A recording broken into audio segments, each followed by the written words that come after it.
일찍의 헬라 사람들은요, 시간을 크로노스와 카이로스로 나누어서 구분을 했습니다. 그래서 성경에도요, 시간이 그렇게 두 가지로 나누어서 구분이 되어 등장이 됩니다. 크로노스와 카이로스의 시간.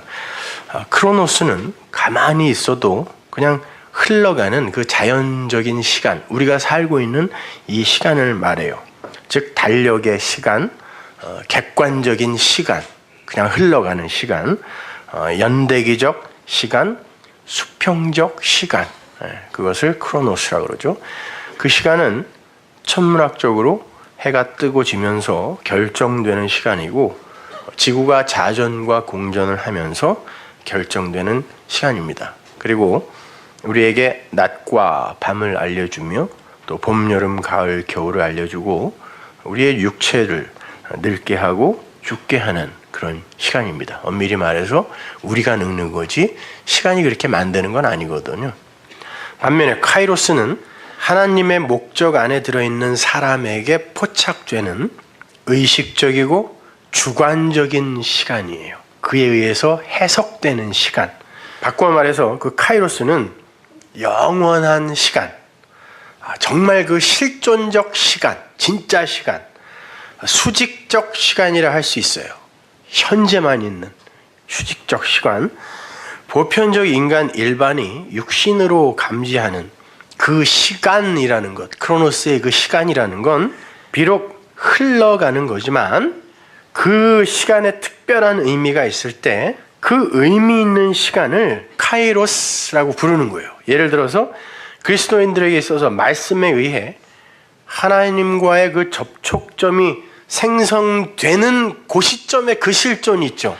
그들에게서 인식될 수 있는 그 의미 있는 시간, 이게 그건 거야 라고 깨달을 때 그 시간, 그걸 카이로스라 그래요. 사실은 시간은 과거에서 미래로 이렇게 흘러가는 거가 아니에요. 시간이라는 건 사실은 그 묵시에서 우리 쪽으로 저 미래에서, 굳이 말하자면 에스카톨로지가 종말이죠. 그 완성되어 있는 묵시, 거기에서부터 이게 뭔 줄 알아? 라고 우리에게 설명해 주는 하나님의 은혜가 막 쏟아져 내려오는데, 그걸 우리가 몸으로, 이 크로노스의 시간, 이 역사 속에서 몸으로 부딪히며 가면서 우리를 그걸 시간이라고 그렇게 감지하는 것일 뿐이에요.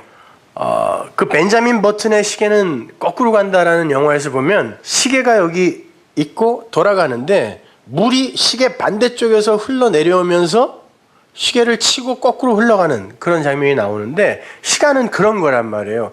과거에서 미래로 이렇게 흘러가는 게 아니란 말이에요.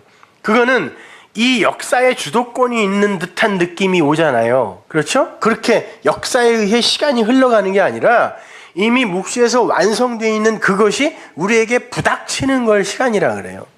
그걸 카이로스라고 한단 말입니다.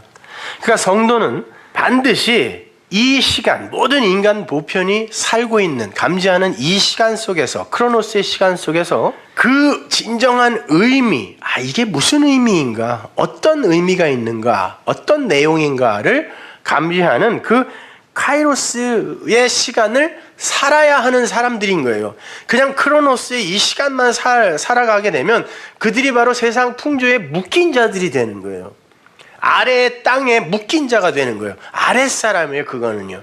그러나 이 크로노스의 아래의 삶을 살지만 그 속에서 그 위에 어떤 것을 감지해내고 그거요 하는 그 사람들이 땅의 크로노스를 살면서 그 카이로스를 사는 거란 말입니다. 그래서 성경에는 시간이 이 둘로 이렇게 나누어져서 등장한단 말이죠. 자, 그렇게 우리는 크로노스의 시간을 살면서 그 시간에 종속되고 지배당하면서 사는 게 아니라 그 시간의 의미를 올바로 깨달아서 자신에게 주어진 그 크로노스의 시간과 그 시간 속에서 만나게 되는 그 사건들을 재해석해서 살게 되면, 거기에 그냥 맞아서 절망하고 실망하고 잠시 기뻐하고 행복해하고 이런 것이 아니라 그 의미를 재해석해서 살게 되면, 그 시간을 살게 되면 그것이 바로 카이로스의 시간이 되는 거예요. 그래서 성경에서 때가 참에 때가 이름에 할 때 그 때는 전부 카이로스예요. 예수님의 십자가, 그거를 의미할 때 카이로스, 때가 참에 때가 이름에 이렇게 성경이 쓰잖아요. 그게 전부 카이로스란 말입니다. 거기에는 어떤 의미가 있단 말이에요. 역사 속에서는 예수님이 십자가에 달려서 죽지만 그것이 진짜 사는 것이고 그것이 하나님의 은혜이며 능력이며 영광이다 라는 내용을 갖고 있으니까 그걸 때라고 한단 말이에요. 시간이라고 한단 말이에요. 카이로스라고 한단 말이에요. 그게 내용이라는 뜻입니다. 그들은 그 크로노스 속에 그 과거나 미래에 눈을 돌리지 않아요. 모든 이들이 크로노스를 살면서 과거나 미래에 묶여 살거든요. 과거를 두려워하고 그 과거의 일 때문에 상처받고 그걸 아직까지도 내가 상처로 갖고 있고 미래의 어떤 것들이 불안하고 그것으로 말미암아 두려워하고 이렇게 산단 말이에요. 사람들은요. 한 인간이 크로노스의 시간 속에서 살고 경험하고 부딪히고 느낀 이 모든 사건들을 나타난 모양대로 그냥 나열을 하면 그건 전기가 되죠. 그러나 그 시간들 속에서 보이지 않게 나를 이끄신 하나님의 손길을 포착한 이들이 그건 그런 의미였지, 내 인생에서 그거는 이런 의미를 가졌던 거였지 라고 이렇게 그 하나님의 손길, 은혜의 손길을 중심으로 다시 그 시간이 가진 의미를 이렇게 풀어놓으면 그걸 간증이라고 하는 거예요. 간증이란 말은 사실 좋은 말은 아니지만 굳이 나누자면 그렇게 되는 거란 말입니다. 죽도록 고생을 했던 시간들이 하나님이 나를 이 자리로 이렇게 끌고 오려고 했던 그 시간들이었구나 라고 생각되면 그 고생되었던 시간들이 나에게 가치 있는 시간들이 되겠죠. 그때 나는 크로노스를 고통스럽게 살았지만 실제로는 카이로스의 그 가치로 산 거란 말입니다. 똑같은 크로노스의 시간을 사는데 어떤 이들은 그 시간을 카이로스로 살게 되는 거예요. 크로노스가 카이로스로 이해되어지면 그 어떤 순간도 가치 없는 순간이 없어요. 하나님은 모든 것을 합력시켜 선을 이루시거든요. 그래서 그들은 그 모든 것들이 나에게 선을 이루기 위한 가치 있는 카이로스였구나 라고 깨달으면 그때 그를 항상 기뻐한다라고 하는 거예요. 그거였어? 이렇게 깨달으면 어떻게 사람이 감정적으로 항상 기쁠 수 있어요?